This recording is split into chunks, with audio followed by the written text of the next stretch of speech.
Hello, and thank you for listening to AI Success Factors podcast. We help enterprise adopt artificial intelligence. This is Samuel Matthew, your host. In simple terms, AI adoption is a three-step process: identifying the right AI opportunity, tying it back to a business value, and align it to a business goal. If you're a leader, needs help demonstrating ROI on your existing AI initiatives, or want to get a buy-in for a new AI initiative, you are in the right place. Our mission is to empower enterprise leaders to navigate, transform, and lead by applying AI into their business. In this show, we interview analytical and business leaders who successfully implemented AI into their business. In the conversations we feature, you will learn how these companies reach strategic business goals. It's a pleasure and privilege for our listeners to develop a point of view from the insights shared in this podcast.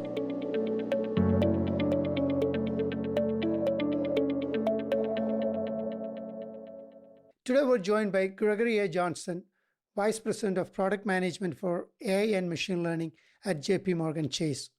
In this role, Gregory leads some of the largest enterprise AI/ML solutions in banking, including natural language systems that support millions of customer interactions annually. Previously at AT&T, he scaled telecom platforms with multi-billion-dollar impact. Gregory brings a rare blend of product insight and cultural leadership. He champions the principle that every AI initiative must deliver business value, whether by driving revenue, cutting cost, or transforming customer experience, and his track record proves it. In this episode of AI Success Factors, we explore how AI is reshaping financial services at scale. We'll discuss why problem-first thinking matters more than tech-first, how culture and governance drive adoption, and what Gen AI and agentic AI mean for future of banking. From real-world call center transformations to leadership lessons on scaling responsibly, this conversation offers practical insights for CXOs, enterprise leaders, and AI practitioners navigating their own transformation journeys. Here is our conversation. Hey, Gregory, welcome to AI Success Factors podcast. Hi, how are you, Samuel? Doing great. Hey, Gregory, when people think about AI, they often think about Silicon Valley. But the truth is, some of the most impactful large-scale AI transformations are happening in banking and financial services.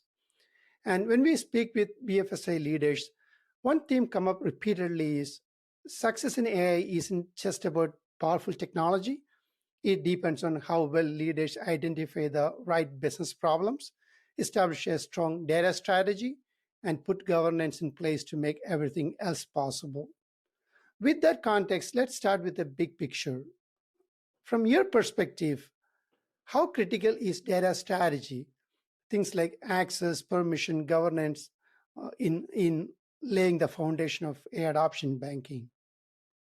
That's a great question, Samuel. In the world of AI, everything is about the data. So starting with good, clean data, you don't always need perfect data. Your data can be, of course, structured or unstructured, but the number one item in your use case needs to be the data. Where can you access the data? Does your data live internal to your company? Does it live in the cloud? Access to the data. Do your technical teams have the access to the data? And above all, in banking, we always start with the data use case. And what that means is, if we have access to the data, do we have the privileges to use the data? Do we have the right amount of data that we should be using? Of course, protecting privacy. So we tend to spend a large amount of our time on the banking side doing our data use case just to make sure we're not oversharing too much information that's required to do a particular job. So it's very important. Start with one, rights and permissions for that data. Make sure that data is stored centrally where all of your technical teams can get access to that data. And then the publishing side of that as well. Once you have run whatever AI models you're using, you'll need a safe and secure place to protect that data as well. And typically, in most cases, that resides on a cloud or internal cloud or external cloud. Exactly. One of the things in the offline conversation that struck me is where you said the first step is really identifying the biggest problems and the customer pain points. So, why is it so important for CXOs to lead with problems before jumping into AI solutions? It's critically important. Right now, there's a lot of news, a lot of AI in the news, some good, some positive. But so people are always, they want to try AI, they want to do use cases, they want to build MVPs. But from a business perspective, you should really look at what are the biggest challenges and problems that you're trying to face. Are you trying to solve customer experience problems? Are you trying to develop a more of a personalized approach to customers so that when customers call you, you know their name? Customers like to know that you know a lot about them. So it's really us about solving the problems. It's well understood. The number one use case for AI seems to be in reductions and efficiencies. But it's really, I would offer the best way to approach that is, of course, we want a business return on that investment. And it typically means with the use of AI tools that we can use the same amount of staff, but have them focus on other things, more important things that may be closer to the customer. So we don't look at AI as a driver to reduce staff or people. We view AI as a helper to help the people that are doing those jobs do their jobs better. So that's really important. So start with, what are my biggest problems? Am I solving customer experience problems? Do I have a business problem? Do I have a budget problem? Does it mean you have to do more with the same amount of people? Start with the problem that you want to solve, and the supporting data is always where you want to spend the bulk of your time before you write any requirements for your technical teams to deliver any solutions. Right. That's a powerful perspective on why AI matters in banking and why leaders need to start with customer pain points and strong data foundations. Let's build on that. Once a bank decides to move forward, especially institutions like bank, the difference is it's been around for 100 plus years. And what strategy priorities should CXOs focus on first to make those adoptions successful? Sure, there's a couple of things that come to mind, and we can talk about these. Sure. So once you identify the biggest business problems that you must solve, either to improve your bottom line, improve your customer experience, it's really important to prepare the organization on this big transition to AI. So I talk a lot about the importance of building a culture that's an innovation culture, right? Before you start the MVPs, it's always really important to understand how you define success. And that starts with how you build a culture. How do you decide your success criteria? How do you share that broadly with employees and stakeholders? And that's really things that you should do before your technical teams write any line of code. They have to be prepared for that transformation. I often say the technology and AI, the most difficult problems are not the technology.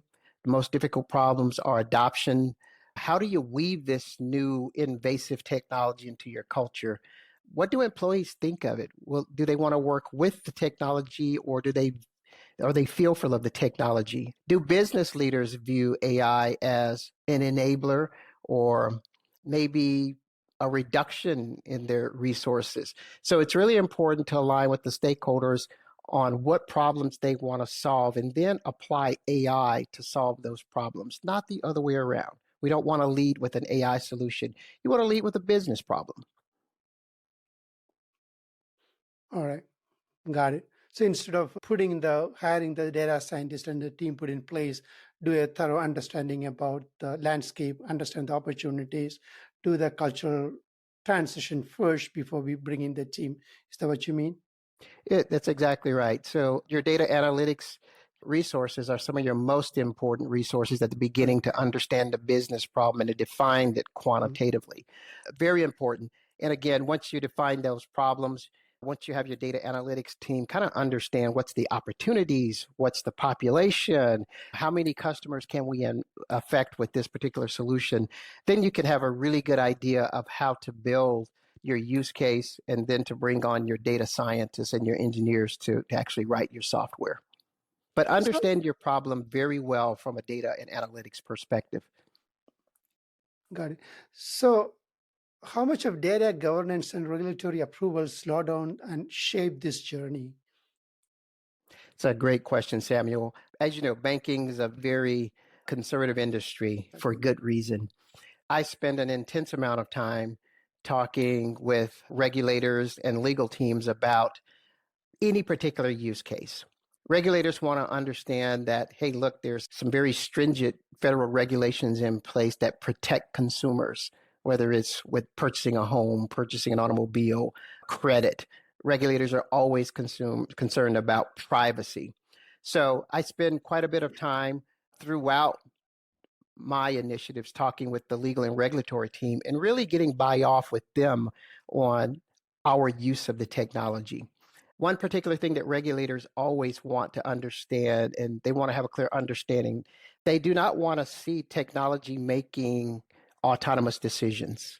Right. They always want to know that there's a human in the loop and that's doing quality checks on that. And in fact, it's not something we're even allowed to do, is to have a fully autonomous AI system that makes decisions about customer credit or purchasing decisions. So regulators are very in tune to that in the financial industry, just to make sure that there's a human in the loop. And it has an audit trail as well. So everything that we offer or all information that we provide to a customer, it needs to have a pretty well defined audit trail so we can go back and determine, hey, was that the right solution, and make course corrections as needed. Yeah, one of the challenges, especially in the banking, what I'm seeing here, because of the Fair Credit Act and the lending, the bias in the customer data is one of the big challenge that you are dealing on a day-to-day basis, correct? It is. And in reality, it's Mhm. something everybody that works in data and analytics and AI, you have to operate with the assumption that even perfect data may have some bias. And the example I will give is if you look at information on home purchases, it may automatically be skewed, has nothing to do with the tool, or it may have been because an operational Right, practice over many years. So sometimes, right. even when you've taken the best precautions to weed out bias, the bias exists inherently in the data. So it is a constant challenge that we're always looking for, and we're vigilant with trying to find ways to make sure that the biased data doesn't impact the decisions made with our tools. Yeah, that's the biggest challenge banking. Let's look in the retail industry, manufacturing industry. Not much of play for the bias, but this in the banking industry, automatically that creeps in because of the geographic nature of operations and such, correct? That's right. That's correct. Gregory, we talked about the big priorities DXS need to focus on, like identifying the pain points, like we started with navigating the governance bias and on the data. Now let's shift from the strategy to execution. What does this actually look like in practice? You've been in the center of some of the largest AI rollouts in banking operations. So I would love to explore how those strategy priorities translate into real world applications at scale. You led the rollouts of natural language understanding applications in banking call center operations, impacting more than a million calls annually. That's huge. When you look at that big of a scale, how do you even decide which part of the customer journey were right for a automation and which is still require human interaction? Yes. So we've talked about the importance of understanding your biggest business problems, which are Mhm. going to lead to your return on investment opportunities. We've talked about the importance of preparing your company for innovation and the culture of innovation. Mhm. So you have your use case defined, you have your data and analytics well understood, you've secured your data, you have access to your data. The next thing I would highly encourage you do, not just for one AI initiative, but all, Mhm. is to define your strategy around, if it's a trial, if it's an MVP, take the extra time to develop an entry and an exit strategy. It's very easy to start with your technical teams, build the greatest tool and the greatest application. It's performing. But what do you do after that? How do you define success? So you also need to have some very well understood OKRs and KPIs that are aligned across all of your stakeholder organizations. Unfortunately, I've been involved with a fairly large project. The project was extremely successful. Fortunately. It was very successful. The technology performed very well, and we always start with a very small subset, A/B testing, and then we'll continue to scale up the users and the application. So when we entered the MVP phase, we had a very well performing product. When we looked at the economics of scaling, the economics did not support scaling. Common challenge. It's a very common challenge. So the technology worked fine. It's working great. But if you have to put some more thought into your strategy on how you will scale, selecting the right partners, selecting the right vendors capable of handling your scale, select the right data solution that has a lot of privacy capabilities built in, operational scaling. So take some time to think about your entry and your exit. The entry piece is a lot easier. It's unfortunate if when you get to the end of your MVP, you're happy with your solution, but you find you can't scale for typically a few reasons. It's typically affordability. So you may want to have a strategy of maybe a phased approach. You may have to include a data strategy in that as well. If your data is hosted outside of your company, then there's an additional cost for that. So understanding your cost is part of your strategy. You don't have to have 100% of your strategy painfully detailed and well understood, but you have to give some consideration to your entry and your exit strategy. What are my success criteria, and how do I align across the entire organization with respect to stakeholders, and to make sure each stakeholder views the success the same way. Very frequently, operational stakeholders may not have the same OKRs or KPIs as the technical side of the business. So very important. And when you scaled up this massive implementation and across the company, across the bank, what are the key learnings that other banking leaders can make use of? That's a great question. Well, we're still learning and we're still scaling. So these are multi-year efforts. We're still learning. We're learning about which good partners we should include. We still have discussions about internal versus external development, right? But particularly in banking, there are a couple of very large providers out there that are very focused on how to scale with large amounts of data, keeping it private. So selecting the right partners that can handle your volumes at scale in a private way and that are economical as well. So those are all considerations that you have to take into account. There's no one size fits all. Every application may be a little different. Every company may be a little different. But there's no one size fits all. There's no perfect answer. But these are things that you must give some thought to and really put pen to paper on the economics and the business case. And oftentimes you'll find that your return on investment may be deferred because it may take quite some time to scale from hundreds to thousands to millions. It's just the laws of physics. You can't always scale immediately, nor should you. Probably want to implement your solution, get some very valuable customer feedback, ensure you've got stakeholder alignment each and every step of the way. So speed is not always your friend. So you want to be very careful and intentional to avoid mistakes. Right. So on my conversation with other banking leaders and even other industry leaders, so one thing I've heard where the mishap happened is trying to overlay AI on their legacy systems because of the funding or because of the pressure from the leadership to show some results in 6 months' time, 1 year time. So that's the quickest routes they find, and they do that. What is your perspective on that? Sam, my perspective has evolved over time. It seems very logical to take a system, for example, a voice IVR. It's been around for 50 years. We know how it operates. It's very logical to say, let's take what we have and just improve on it by adding a natural language portion on top of it. In hindsight, and I'm not sure the industry knew the answer either because of the pace and the evolution of change.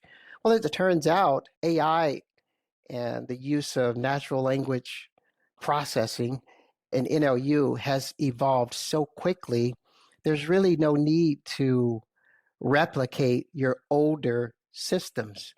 With today's technology, you can go in with a solution that is not just an appendage. You can start from zero. So that's a very big lesson learned, particularly in the voice space. And it's only because it happened so quickly. The technology evolved so fast with voice recognition and our ability to convert the speech to text and really get a really good contextual understanding of what a customer or client may be asking. Those are fairly recent developments within the last 5 years. But again, those are lessons learned. Sometimes it's better to start with a clean slate and not take a system that has pretty well defined limits and try to apply the new technology because you're building in limitations from day one. You're actually building in limitations day one if you just add your new AI systems on top of legacy systems. But again, I will say that is a very big shift in there's a very big shift and it's organizationally that may be very hard to digest, to trust a completely new AI, NLP, NLU system to do what voice systems have done very well for a very long time. So that's one of those points where you need to be organizationally aligned and be prepared that some operational leaders may not be willing to take that giant leap. Right. So you have to work with those operational leaders on something that is more acceptable, that is more scaled approach. But again, if you start from greenfield, the answer is clear. Right. You don't need to have an iterative approach. You can be a bit more aggressive if you're starting from a pure greenfield. Yeah, even if you look at all the newer technologies, it's enabled that kind of experimentation, right? Compared to you can use APIs to connect to OpenAI and you can develop few applications and you can test it. The development time is much more lesser on the Gen AI application. So I think unlike earlier times, this testing is much more easier now with the availability of the technology and the cloud computing. And another thing that you mentioned in the offline conversation that technology is in the hard part, and it's a little touchy area. Can you share why culture and trust are the real foundation of successful AI adoption? What are the biggest operational resistance that you faced, and how did you overcome all these? Some of the biggest challenges that I faced are the stakeholders and the alignment with stakeholders. And this comes up very frequently. If you come from technology, you have a mindset of, hey, if the technology works, it's successful. But it's not successful necessarily from an operational perspective. So maintaining that alignment and everyone being aligned on what the success criteria is a problem that I still face. I don't think that ever goes away. With aligning on what the success measures are is really important. And sometimes things change midway. Sometimes the way we thought we would solve a problem, we may have to take a different direction. The one example I will use is if you're speaking to an operational leader that has thousands of banking specialists, contact center specialists, if you think about what that leader is measured on how efficiently can you answer the phone and answer customers' questions, how efficient is my organization with first call resolution. So those are the real business problems, how leaders are measured. Those leaders are less excited about the pure technology aspect of, we're using AI or we're using NLP or we got these wonderful data analytics because their metrics are simply just different. So I'm not sure that ever goes away when you're trying to assure that you have good alignment across all parts of your business, your financial parts of the business, your operational parts of the business, and your technical leadership. Sometimes technology moves much faster than the business is willing to move. Right. If we look through the goggles of those leaders, operational leaders, like you said, in the call center setting, their KPIs are the handle time, first call resolution. So obviously they won't be able to see this picture. So that is where your leadership challenges comes in, right? Exactly. For one of the hardest challenges is average handle time. So that is a metric that's very tough to move.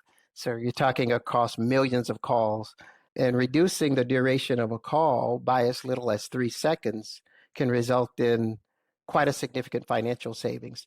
But it's hard to achieve because you have to achieve that handle time across many different call center specialists, thousands.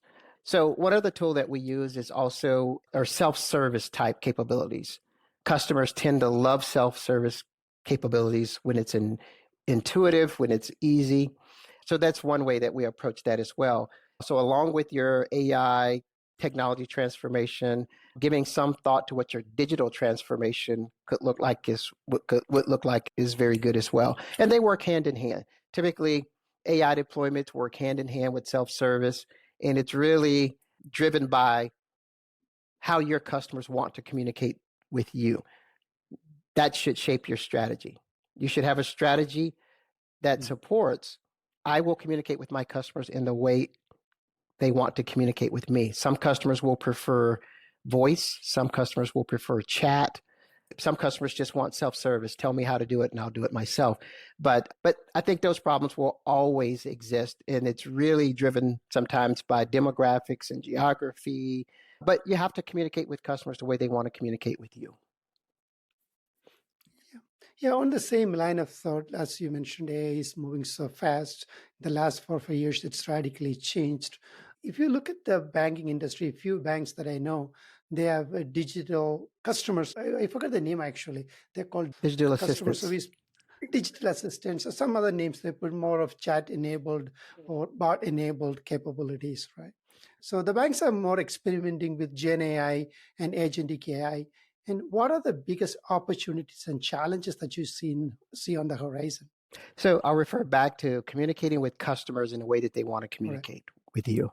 I'll use a couple of examples. There are some customers that in banking and in the finance industry, very high net worth individuals, they tend to prefer a high touch human touch. You may have all the technical capabilities and self-service capabilities, but they may want to talk to a human.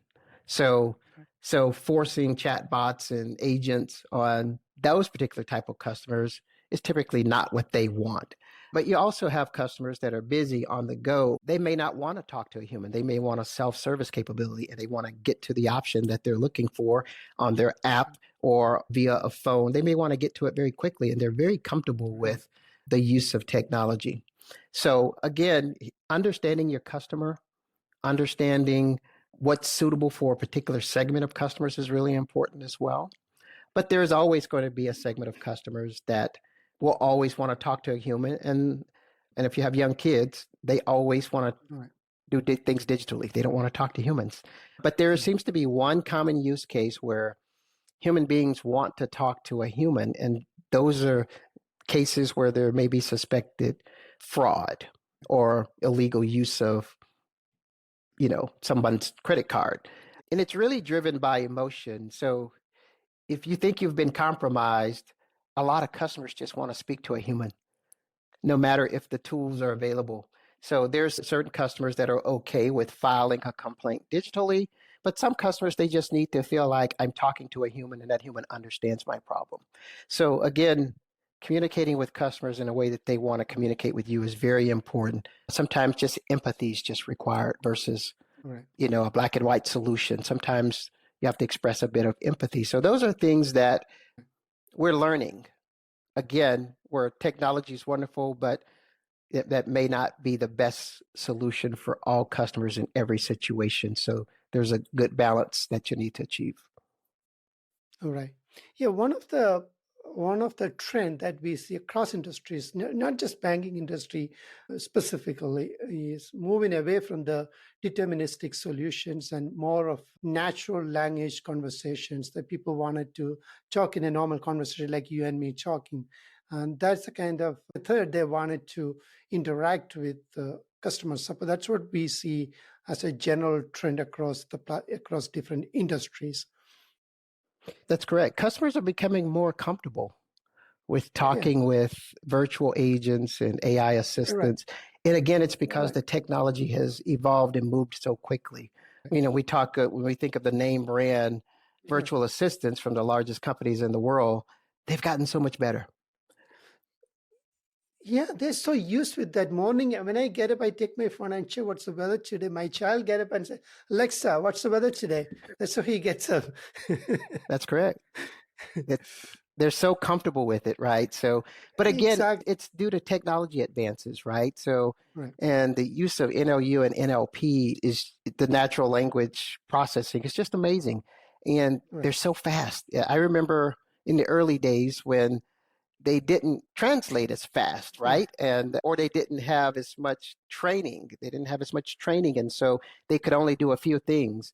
But with most of your smartphones, you can ask it to do just about anything in your natural voice, and it understands you and it can complete whatever right. task it is you need. But it again, it's light years ahead of where it was 5 years ago. So I think that just So, continues to get better, and adoption yeah, continues to get better.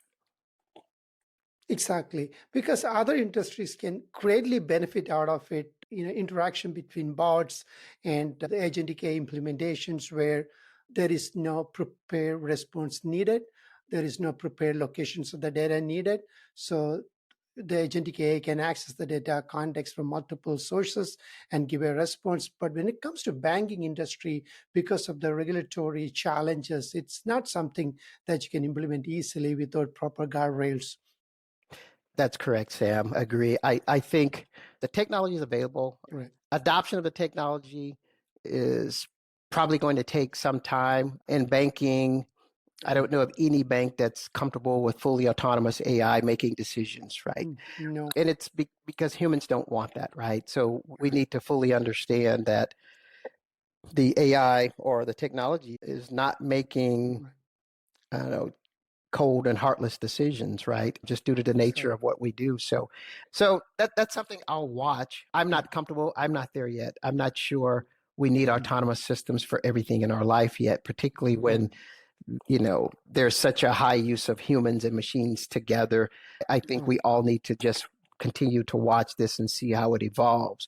It's not something I would rush to, but there are plenty of opportunities where we can build agentic like systems that Right. may be semi-autonomous that does a lot of great work, but fully autonomous I think is still a ways off. Although the technology will support it, I'm not sure we will get the operational buy-in to be aggressive in those areas today. Now, even if a bank wanted to advance in this space, also, I don't think regulatory bodies are allowing the bank to even do that at the moment. Yeah, I think that would be present some challenges. Correct. And let's bring this future lens back to today's leaders. For executive leaders listening to who are making decisions right now, what advice do you have for those leaders on building the right transformation culture? Excellent question. I talk about this a lot, and Mhm. I've seen it in practice on just the importance of how to build these organizations. Some organizations will build overlay organizations where they'll bring in a lot of great external talent and overlay it onto existing organizations. That can succeed. It may have some limitations, but it's also difficult to really go fast and evolve and make the best use of technology if you grow your systems organically with the people that you have in place. So I think there's a mix of people with these brand new, exciting skill sets, the data scientists, the data analytics, the AI engineers. And the challenge is to weave in this new talent with your existing talent that's excellent in their own right as well. They're very accomplished. So the challenge for a leader is how to integrate your new talents and skill sets with the fabric of the resources that have done a wonderful and excellent job, but they may not be the AI experts. Therein lies your challenge as the leader. There's no one size fits all. And again, this is where the rubber will meet the road in terms of your culture, your operational model. Of course, the wrong answer is your AI expertise comes in and they build and develop something and hand it off without the operational support. We know how that will end, Samuel. So therein lies the experience and expertise. Speed is not always important to have a good lasting solution, but what will be required is to have an operational support model that embraces, understands the use of the technology. So therein lies the leadership challenge. Exactly. I specifically brought in this question because on our offline conversations, I found how passionate you were when talking about these topics. I remember we were talking about, you were arguing against hiring technical talent first instead of product leadership, and why that sequencing is critical for business success. And finally, before we wrap up, any other advice you have for CXOs starting their journey? But I'll just recap kind of really important things that we've talked about is, the importance of having a strategy, an entry and an exit strategy before you build anything or partner with any company. The importance of building a transformation, innovation culture. And that also means being willing to accept some failures as you learn. I don't work in an industry that's very accepting of failures, and most big corporations struggle with the failures on the way to success. So you have to have the right organization that's willing to grow, is willing to learn, and it won't be perfect the first time. Build your staff and your teams very intentionally. Focus on the data and the analytics piece to identify your biggest problems and your biggest opportunities. Build those use cases before you ever give those to your technical teams. Your technical teams are counting on product leadership to provide you with use cases and requirements. They need to know that, right? So it's really challenging to figure out your business problem, return on that investment at the same time you're engaging your technical talents.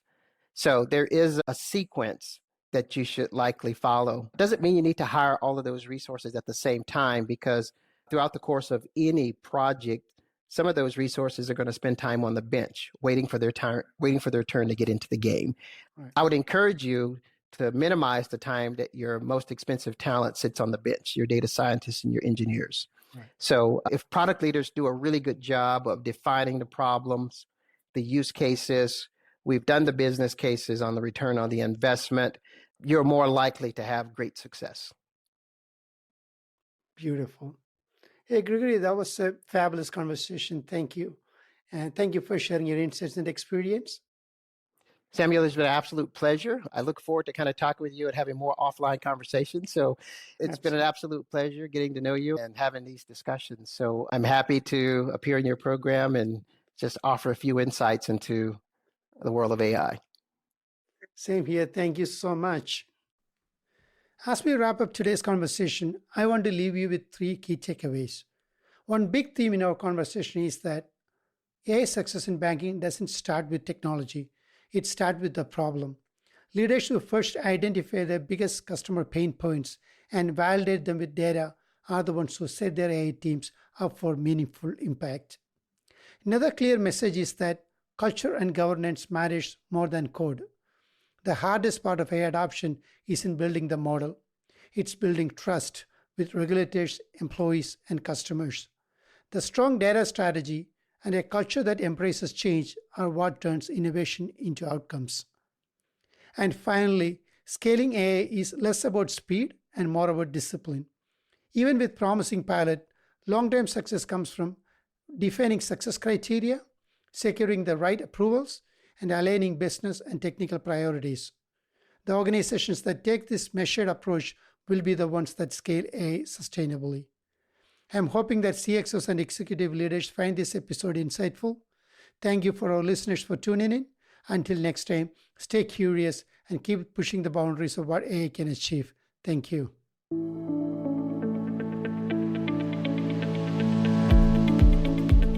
If you like today's podcast, please be sure to leave a 5-star review. Your feedback is important. We always look for comments and recommendations to improve. This show is available on Apple Podcast, Google, and SoundCloud. Please do subscribe. Plus, you can find us on LinkedIn, Twitter, Facebook, and on YouTube.